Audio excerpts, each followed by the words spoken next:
My name is Robert Sundqvist. I'm head of Uptime Center and Warranty in Region Europe and Region International. I'm going to tell you a bit more about Active Care, a service for providing more uptime.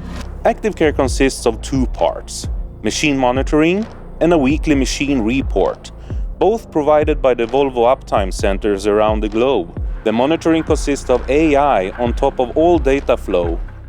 The AI judges when a certain message pattern might lead to downtime and send a signal to Uptime Center that notify dealer and you as a customer. All cases contains, on top of the trigger for the case, a review of outstanding campaigns, software updates, operator behaviors that needs correction, and other relevant data. All designed to ensure your machine have the latest updates available, along with the intel that help operators keep uptime to a maximum. You also get a report that summarizes the flow of data from the machine into actionable tips on how to improve operation. With us as an OEM in the background, the support of your local dealer, and your own involvement, your uptime will increase.